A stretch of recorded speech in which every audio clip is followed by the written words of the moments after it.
How are you everyone in the group? How are you enjoying the holidays? Okay, I just want to say sorry to those who are lazy because lessons have started on this group. In fact, I'm just targeting one topic. The topic I'm teaching you is a continuation from where we ended. We are supposed to start a new topic, which is sorts.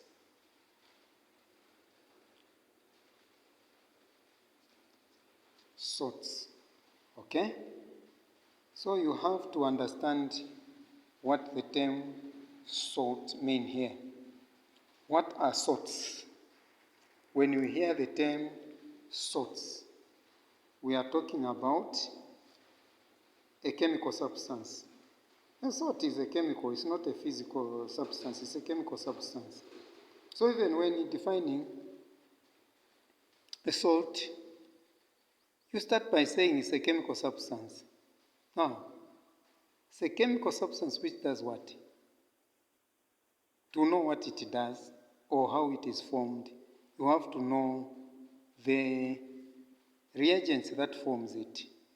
The reagents that forms it is what makes its definition. For instance, if you want to make a salt, there must be a metal, okay? There must be a metal reacted with an acid,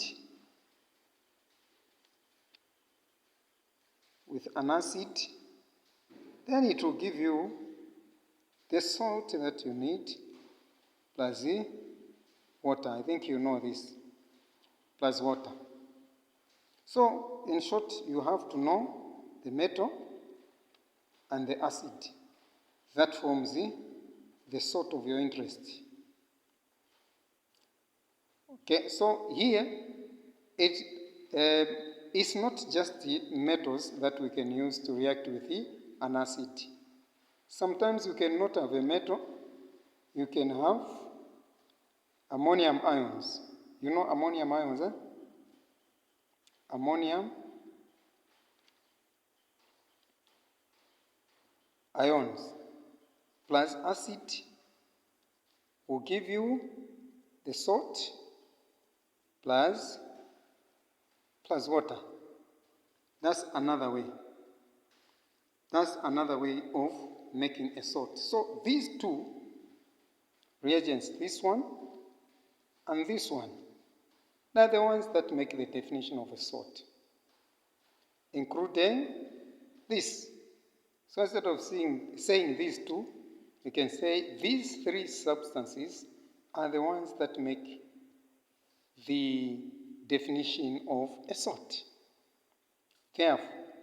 Coming back to the definition of a salt. What is a salt?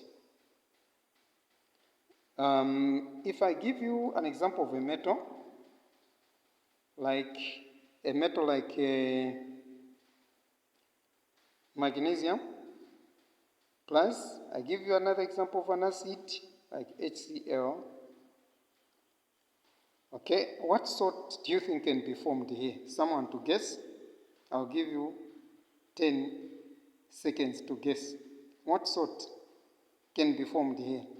As you are trying to guess, don't forget to include the valences of those ions that are reacting.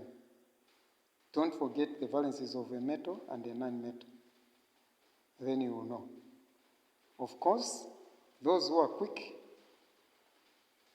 you will know that it is magnesium chloride that will be formed. If you forget to put a valence, you will not have these two. That's what those guys who forget to put valences fail to do. So always include valences when you are making the formula of a salt that is produced. Huh? So here is a salt plus water. Sometimes it can be, maybe we say ammonium hydroxide plus, let's say, an acid like sulfuric acid, using ammonium hydroxide. Instead of a metal, now I've introduced what? Ammonium hydroxide.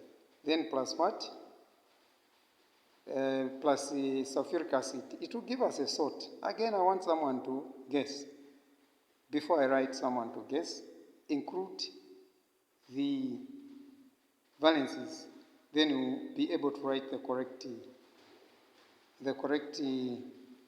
formula of the salt. Of course, those who are first to find that you have ammonium salts.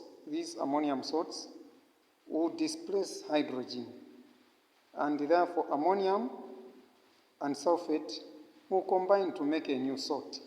Ammonium, the valence is 1, sulfate is 2. So if you crisscross, you find that there's 2 for sulfate will come here, then sulfate 1 for ammonium will come in front of sulfate. This is the salt formed, and then plus the water. Okay? Plus the water. Are you following? So to define a salt, we are talking about a salt is a chemical substance formed when hydrogen ions, have you seen? In HCl, it dissociates to form hydrogen. HCl dissociates to form hydrogen ions plus chlorine what? Ions. Now, these hydrogen ions, during the reaction here, when you react magnesium plus HCl, these hydrogen ions are replaced by what? Magnesium.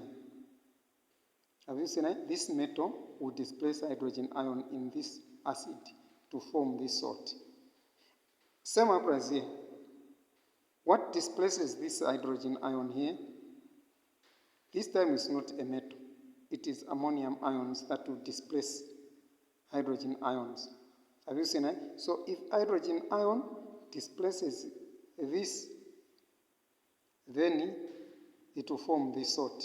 Even in this other reaction, plus the nitric acid, okay, find that this metal will displace these hydrogen ions to form a salt that I want you to guess there. Have you seen it? Okay, so now to define a salt, you talk of what this metal, and these ions do to hydrogen ions here. You just say a salt is a chemical substance formed when the hydrogen ion in an acid are replaced by a metal or ammonium ions. Okay, I'll read again for you. I'm saying that a salt is a chemical substance formed when the hydrogen ions in an acid are replaced by a metal or ammonium ions. That's the definition of a salt. Good examples are here, like what I was explaining. For example, if you react an alkali and an acid, you form a salt and water, e.g. sodium hydroxide. This sodium metal will displace hydrogen ions in this acid to form this salt. Same applies ammonium hydroxide. These ammonium ions will displace hydrogen ions to form a salt, ammonium nitrate, to form water. Okay? So that's basically the definition of a salt.